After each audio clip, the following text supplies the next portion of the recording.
नमस्कार।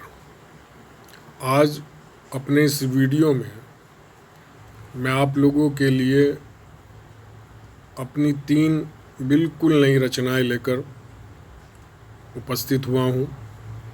इनमें से जो 2 छोटी कविताएं हैं वे कल रात यानी 10 अक्टूबर 2021 की रात्रि में रची गई और जो गज़ल है वह आज यानी 11 अक्टूबर 2021 की सुबह रची गई। इनमें जो 2 छोटी रचनाएं हैं उनमें से बहुधा शीर्षक की जो रचना है उस पर देश के वरिष्ठ साहित्यकार, जिन्हें प्रज्ञान पुरुष भी कहा जाता है, श्री सुरेश नीरव जी ने 3 बार बेहतरीन लिखकर अपना स्नेहाशीष दिया है और मेरे अनेक मित्रों ने FB पर इस रचना की सराहना की है और बहुत प्रेरक जो है वो कमेंट्स किए हैं। तो जब आपकी किसी रचना विशेष को FB पर आने के बाद श्री सुरेश नीरव जी जैसे सात्विक साहित्यकार का आशीर्वाद मिले तो यह बहुत बड़ी प्रेरणा की बात होती है और ईश्वरीय जो है वो अनुकंपा की बात है। उसी रचना से मैं यह वीडियो प्रारंभ करता हूँ। जैसा मैंने कहा, रचना का शीर्षक है बहुधा।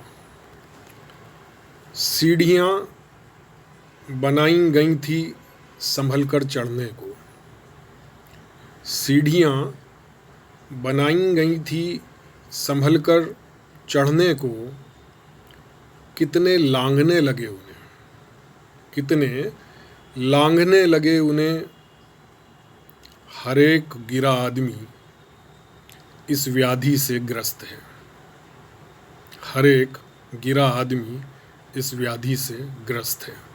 तो ये एक छोटी कविता है जो मैंने आप लोगों के समक्ष प्रस्तुत की। दूसरी कविता इससे भी छोटी है, शीर्षक है प्राय।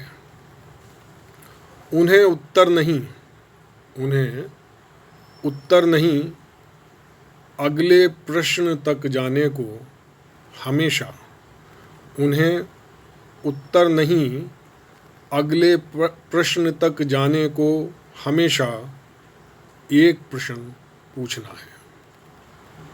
ये दूसरी छोटी कविता थी। अब जिस गज़ल की बात मैं कर रहा हूँ वह अधिकांशतः तत्सम शब्दावली से युक्त है, लेकिन उस गज़ल की प्रस्तुति से पहले मैं काव्य को लेकर, विशेषतः अपने काव्य को लेकर 2-3 बातें कहना चाहता हूँ।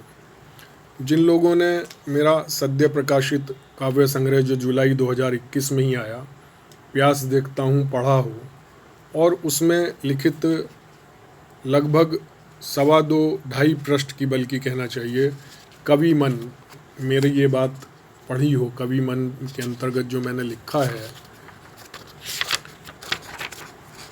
कि मैंने अपनी रचना धर्मिता के बारे में कवि मन के अंतर्गत कुछ बातें लिखी हैं और मेरा ये मानना है कि मेरा जितना भी लेखन है वह स्थूल रूप से या लिखित रूप में भले ही मेरा हो या मेरा कहा जाता हो, लेकिन वह वस्तुतः मेरा नहीं है। मैंने अपने प्रत्येक लेखन को यह माना है और स्वीकार कर लिया है कि वह गगन से कोई मेरे लिए भेजता है, मैं उसका माध्यम हूँ आप तक लिखकर उसे पहुँचाने का।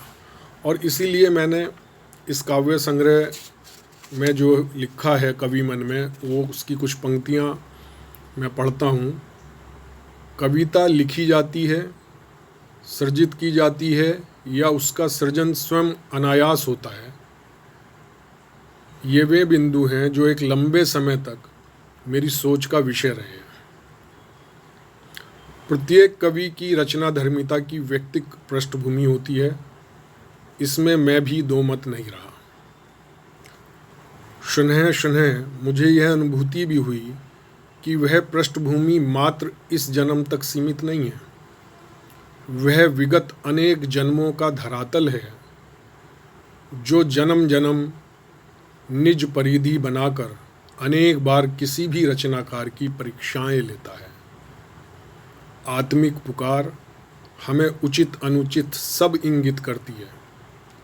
सो कोई भी रचनाकार यदि परीक्षा परिधियों से स्वयं को मुक्त कर उड़ान भरता है, तो उसकी विगत जन्मों की समग्र रचनात्मक निधि उसके लेखन या कला विशेष को सन्नद्ध करती है। प्रत्येक मनुष्य जो अंततः किसी न किसी नैसर्गिक प्रतिभा से संपन्न होता ही है के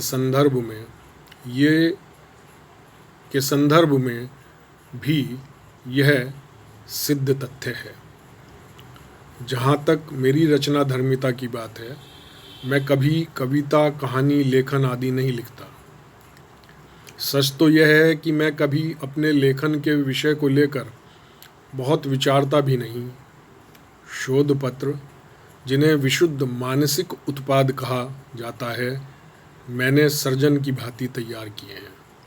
कविता तक सीमित रहूं तो गगन एक पंक्ति देता है, उसी पंक्ति का विस्तार मेरी कविता होती है। आज तक एक भी कविता ऐसी नहीं जिसे लिखने में दूसरी बैठक करनी पड़ी हो। जो लिखा एक साथ एक ही बार में पूर्ण कविता कह सकूं, ऐसा। वस्तुतः यह लिखना नहीं, सृजन हुआ। इसी से मेरी यह धारणा पुष्ट हुई कि कविता इस जन्म का सृजन नहीं, वह जाने कितने जन्मों की थाती है।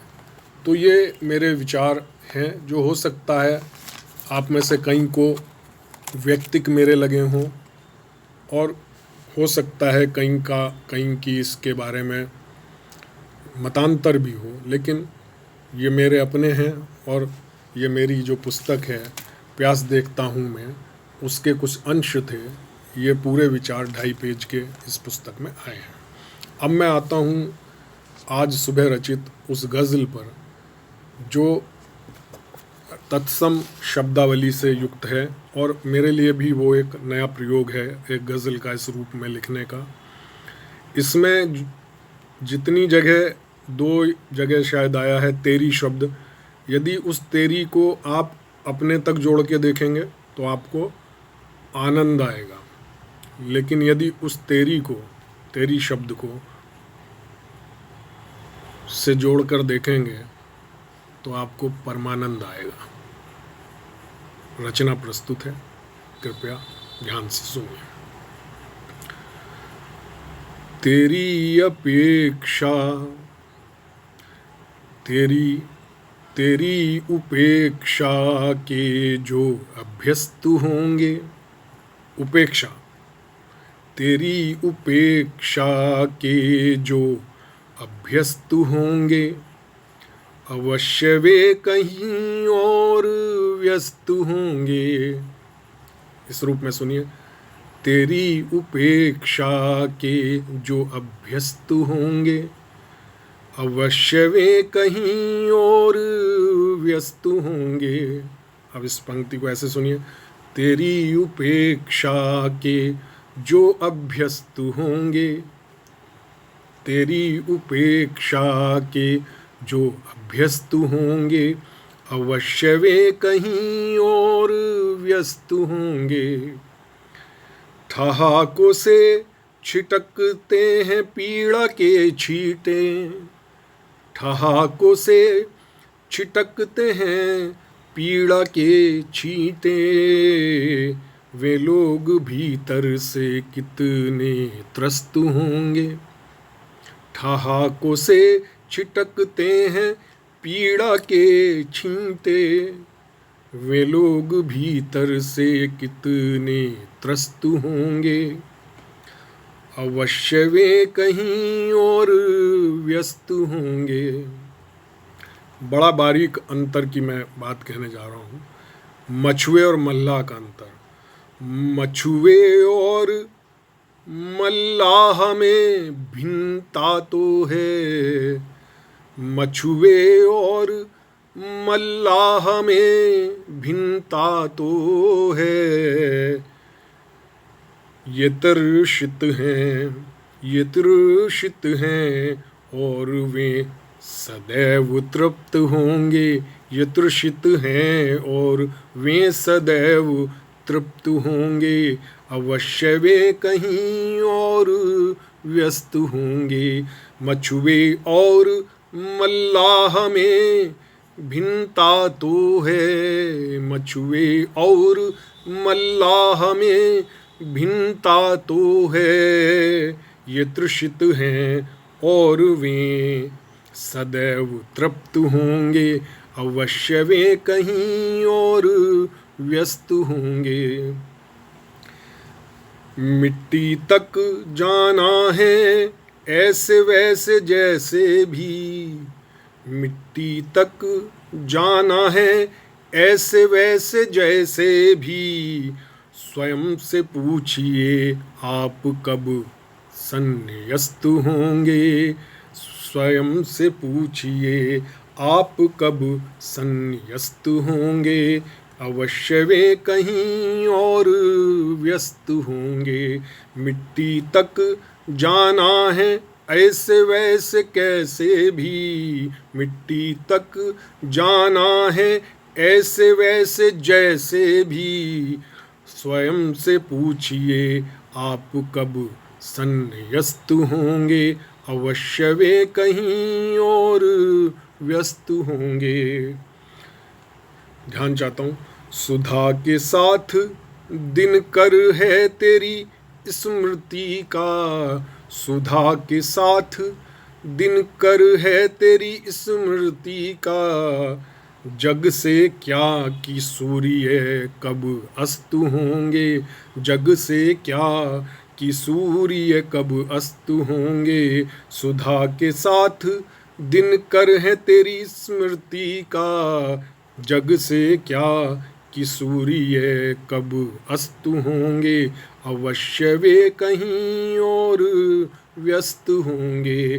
तेरी उपेक्षा के जो अभ्यस्त होंगे, अवश्य वे कहीं और व्यस्त होंगे। धन्यवाद, नमस्कार।